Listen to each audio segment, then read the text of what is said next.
ఈ మందిరంలో 100 మంది ఉన్నా మీరు రాకపోతే మీ లోటు మీదే. ఏంటండి? మీ లోటును నేను పోడ్చలేను, మీ లోటును ఇంకొకరు పోడ్చలేరు. మీ లోటు మీదే, మీ పరిచర్య మీదే.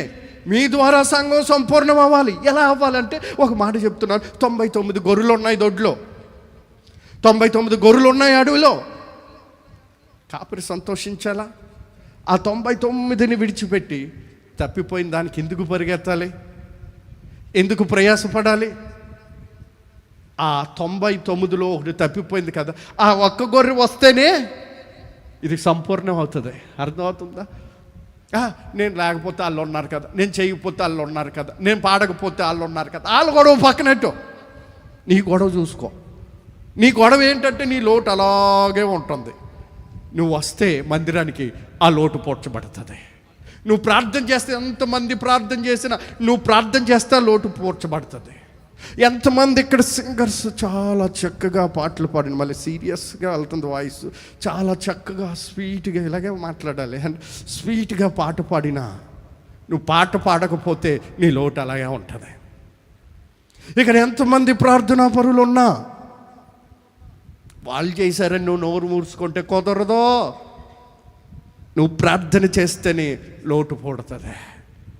నువ్వు మందిరానికి వస్తేనే లోటు పుడుతుంది. లేకపోతే ఆ లోటు ఎప్పటికీ లోటుగానే ఉంటుంది. లోటు అంటే చెప్పమంటారా? ఈ షర్ట్ని వింటున్నారు, ఒకసారి స్తోత్రం చెప్పండి. మంచి బాగా వింటున్నారు, వాక్యం కూడా బాగానే వెళ్తుంది. ఈ షర్ట్ ఉంది, నేను టైలర్కి ఇచ్చాను. లోటు అంటే చెప్తున్నాను. షర్ట్ ఉంది, టైలర్కి ఇచ్చాను. అర్జెంటుగా కుట్టమన్నాడు. 1 గంటలో 2.5 గంటలో వచ్చాను. మొత్తం అంతా కుట్టేశారు. దీనికి కుడి జబ్బలు లేకుండా అలా ఉండి, ఇది కూడా కుట్టడానికి 1 అరగంట. ఏంటంటే అరగంట పడుతుంది. కూర్చోండి అంటే అరగంట లేదు, ఏమీ లేదు, పర్వాలేదు, అంతా బాగానే ఉంది కదా అనుకొని నేను ఆ షర్టే వేసుకున్నాను అనుకో, నన్ను అందరూ అలాగే చూస్తారు. ఈ పక్కన ఉంది ఏంటి చెయ్యి, ఈ పక్కన లేదేంటి, రే రే రే రే రే అంత కంగారేంట్రా, కాస్తంత ఆగపోయావా, లోటు కనపడిపోతుందా?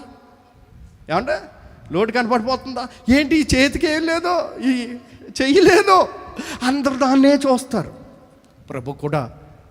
ప్రభు కూడా నీ లోటుని అలాగే చూస్తాడు.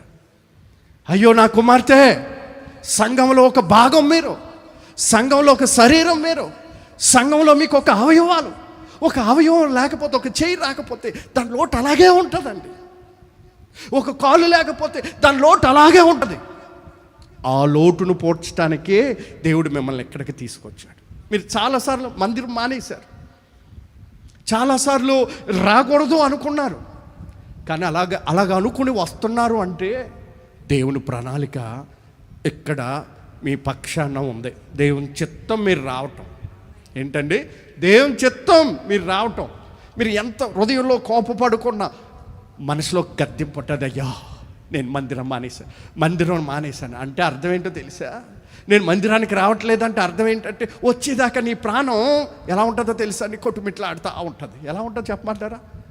ఒక చేపను, నీటిలో ఉన్న చేపను తీసుకొచ్చి ఒక గట్టు మీద పెడితే అది ఏం చేస్తుంది?